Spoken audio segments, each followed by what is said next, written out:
We started XR Guild about 3 years ago. AiSU is a co-lead for our New York events team, which is going really well. I'm the president of the overall organization.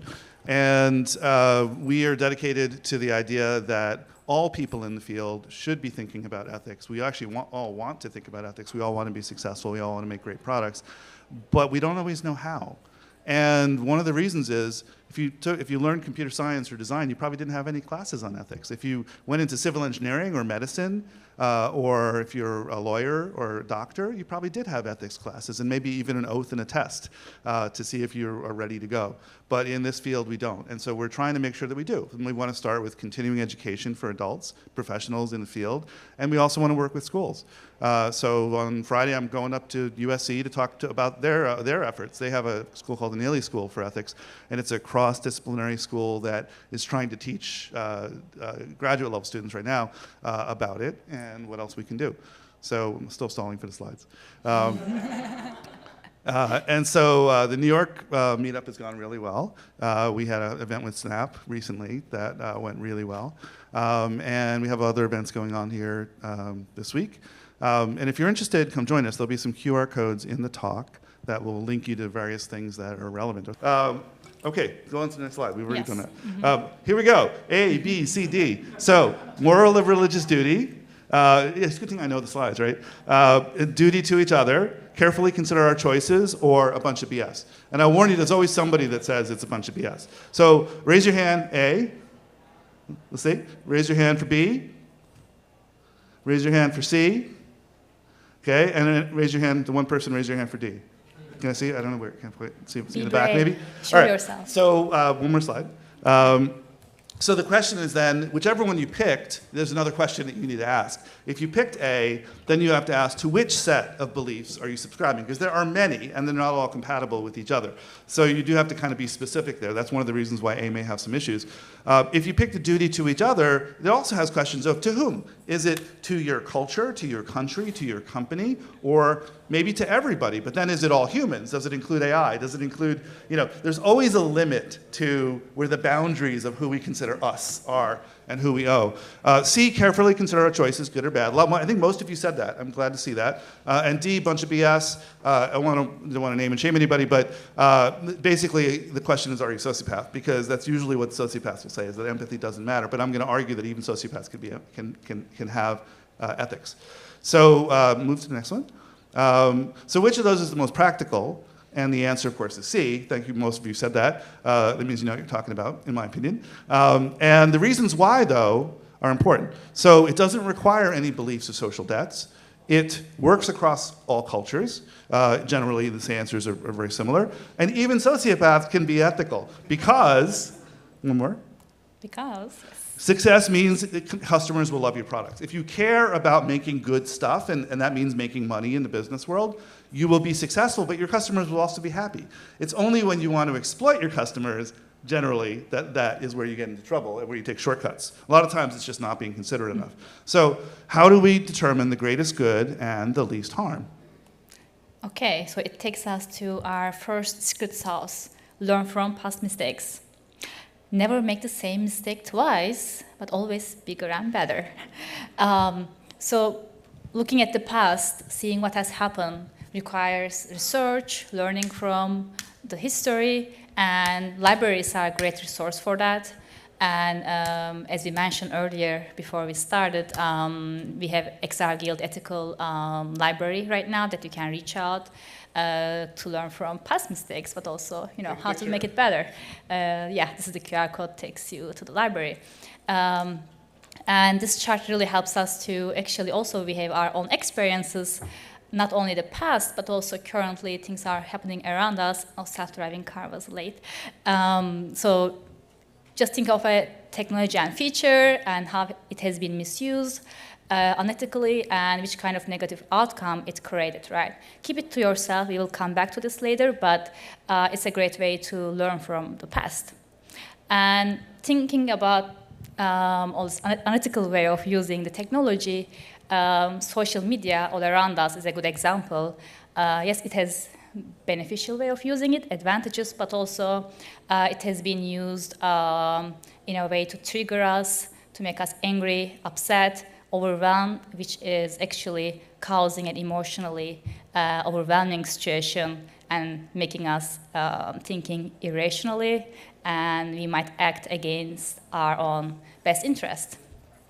So when you think about social media as a scale, like, it's actually very powerful. It's based on a basic psychology. But just imagine how XR is much larger in scale. Like, it can create 100 times more effect unethically all around us, and it has the power to alter your reality. Yes. All right. So you can do it. Sorry. So we'll get to secret sauce number 2. And that is, and actually if you sat through the last panel, you actually got some of this with inclusive design. But design first for improving human lives. So the most successful products are the ones that actually help people and improve their lives. So not exploiting people and not replacing people. That's come up a little more recently with generative AI and robots and things like that. We're not helping humanity if we're replacing them, right? So let's think about how to actually augment humans and not replace them.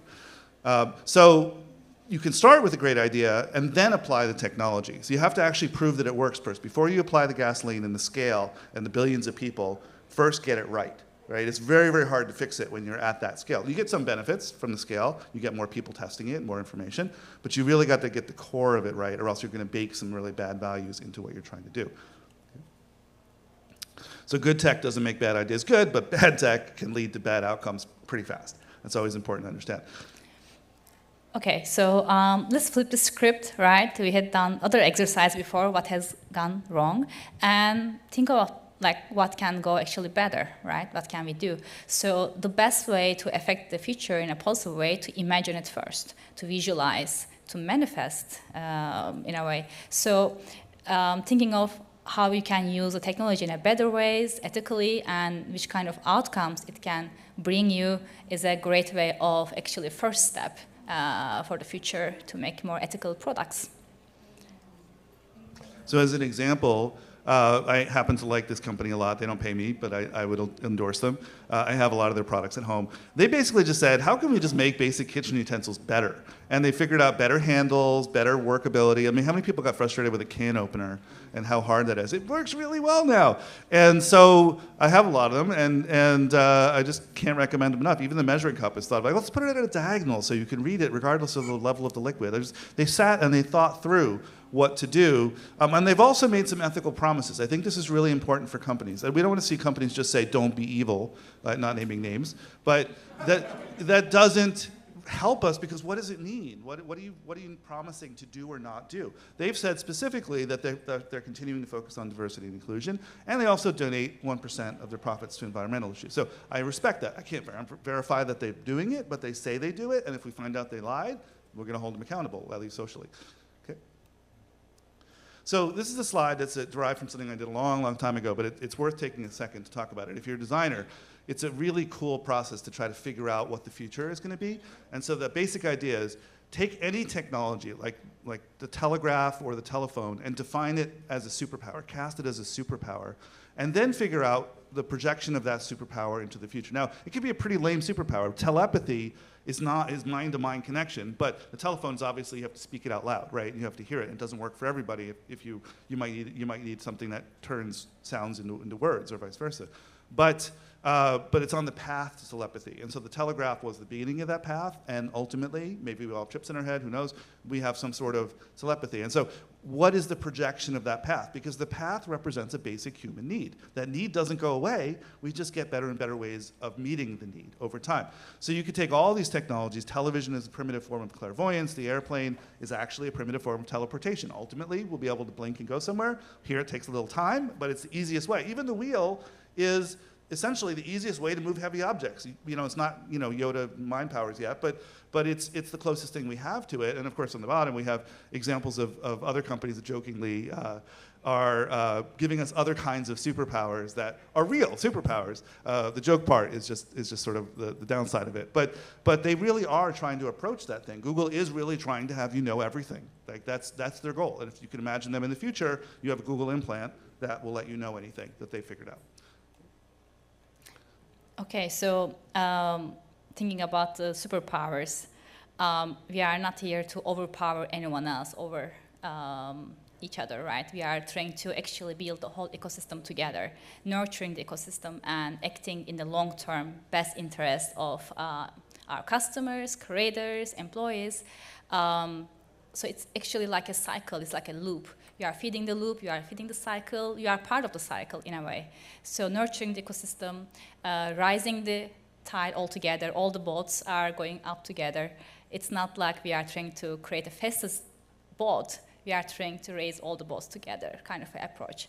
And also when you think about the profits, right, like in your business, it's not unethical. What unethical is actually exploiting the people, taking advantage of the people, and not protecting the ecosystem, but acting in the interest of in a small group, not everybody else. Okay, so some examples of ethics in practice, just click through these. So I mentioned professional engineers. They have to be certified because, why did it happen? Because, one more, because bridges fall down, structures collapse, people got killed. There's harm that can happen. The Hippocratic Oath, again, harm. If a doctor's giving you bad medicine, unnecessary treatment, you will be hurt by it. We've recognized it, and so we have ways of dealing with doctors who do that. Journalism has a code of ethics. Not necessarily being followed very well today, but it is there. And if it fails, then our truth is degraded. And the military, you could argue, you may be somebody who thinks that we should never have war, and military is bad, and that's a totally legitimate point of view. But at least within the military, there's a code of ethics, the way that they conduct the war. And it's because there's an immense power of the person in charge over the subordinates, and they can get them killed. And so there has to be accountability for the way the military works. Even if killing, in many cases, is not ethical, the military tries to be ethical and tries to have its own justice system, but that can be abused as well. We've seen war crimes, et cetera. Oh, okay.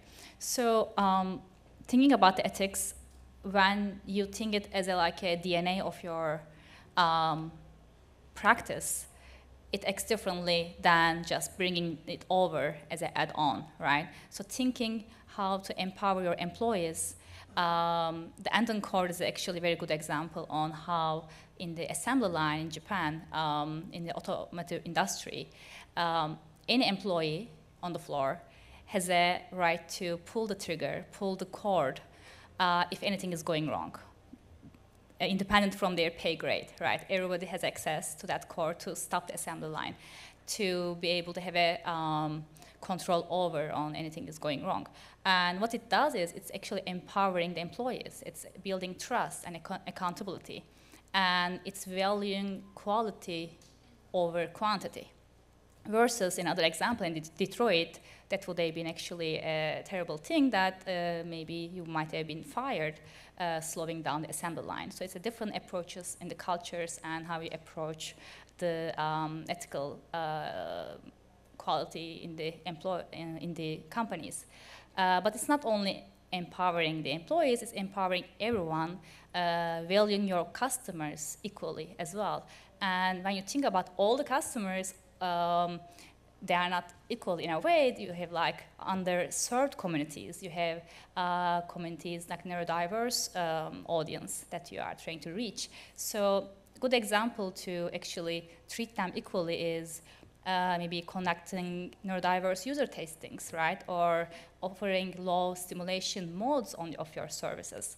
And like Xbox has a great adaptive controller that can be shared as a good example. But it's all about bringing ethical thinking equally, not only empowering employees, but also thinking about your customers, which has diverse range of qualities. And I think it's fair to say, and especially if you sat through the last panel, I think it's really clear that diversity is our strength and our resilience. It's not a weakness. It's not something we want to stamp out. It's incredibly important, and we'll explain some reasons why. It's not just a philosophy. It's actually very practical. Okay. So the reason is homogeneous systems are fragile. So here's some examples of where homogeneous systems fail. Lack of diversity could lead to collapse. We've seen it. We've seen it with bananas. We've seen it with grapes. We've seen it with potatoes. When you have a monoculture and something comes along, it wipes out the entire monoculture. Having the diversity of different types of crops means some will survive, and you can learn from that and regrow much, much faster than having to restore everything. and it's happened for real. And AI models are an interesting example that also need diversity of the inputs. So this is a snapshot from Nature magazine, 2024. They have been proved that actually when you train the AI model with its own output over and over, after 30th generation, it starts to give you same examples. So you need diverse amount of diverse kind of inputs to feed the AI models as well. Otherwise, you create this effect called model collapse. And at work, it's incredibly important. I have an experience of having tried really hard to make sure I had a team when I was manager that was diverse. And it wasn't just, to try to be moral or anything. It was because I knew I wouldn't think of everything. Like, our job was to figure out the future. And if I wasn't asking the questions of people who are different than me, then I was not doing my job. And so I made sure to try to have as diverse a team as possible. Probably had one of the more diverse teams. And you want to do that because you want to represent all the customers. You want to see the opportunities that a single diverse team of all people that look like me would not think about. But also you want everybody to take more ownership of the results, right? It's got to work for everybody ultimately. And I found that also the conflicting ideas, when people push back and say, you don't understand this well enough, you've never lived this experience that I have, that taught me a lot, but it also informed the product decisions a lot. And I think, just speaking about the culture at Apple, for example, I won't take any credit for the amazing access that people have to the Apple Vision Pro in terms of accessibility. The team did an amazing job because they really thought about this. They thought about what are all the different ways that people might come at this, and didn't backslide when they moved off of iOS to Vision OS. Really, really did a great job. But that's not what my team did. We just had to start that whole process. So that leads to this idea that constraints are critical. All design is about constraints. If you had a blank canvas and can do anything, that's not design. That's a form of art. You can do whatever you want. Design is when you have to solve things, when you have to think through how are people going to use this, what are the actual constraints going to be. In this case, you have to choose some constraints. We're saying choose the ethical ones. Think about those constraints you're picking and pick the ones that will get you the best results and are the more ethical. Because if you don't pick the right constraints, you're probably going to pick some bad ones, and that will very likely lead to harm. So you guys know this quote, with great power comes, finish it? Okay, who said it? Right. A lot of people say Spider-Man. No, Spider-Man didn't say it. Uncle Ben said it. But it was said actually multiple times in the series.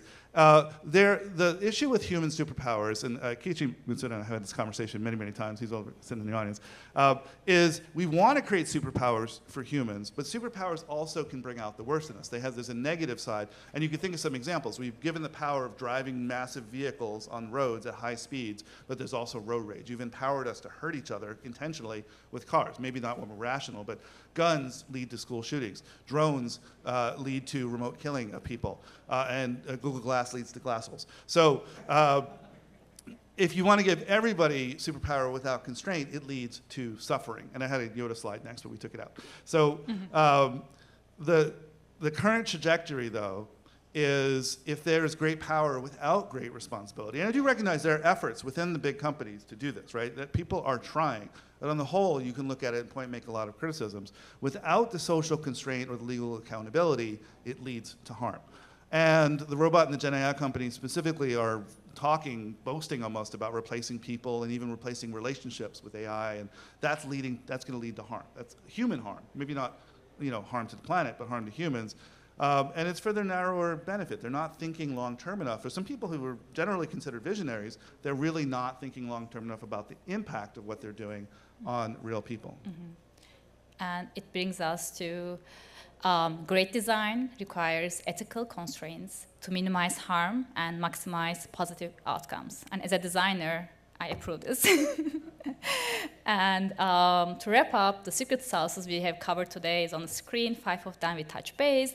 But also, we have been developing our principles lately, and we came up with the 7 amazing principles that are available on the website. And interestingly, they are actually pretty parallel to what we have covered as a secret sauce today. And anything you want to add? No, that's great. I have no idea how you're keeping time on this because we started so late, but let us know if we can do any questions. We did? Yes. But what happened to the deck? I tap danced for 5 minutes while we waited. We did not start the deck on time. But we are good. We just finished, and we can maybe got one question. Is there any time left for questions? No? Okay. Okay, we can get the questions. We'll try to get everybody back on. We'll be In around the in the hallway. hallway if anybody has questions, but we'll try to get the schedule back on track. Yeah. So thank you, everybody. Okay.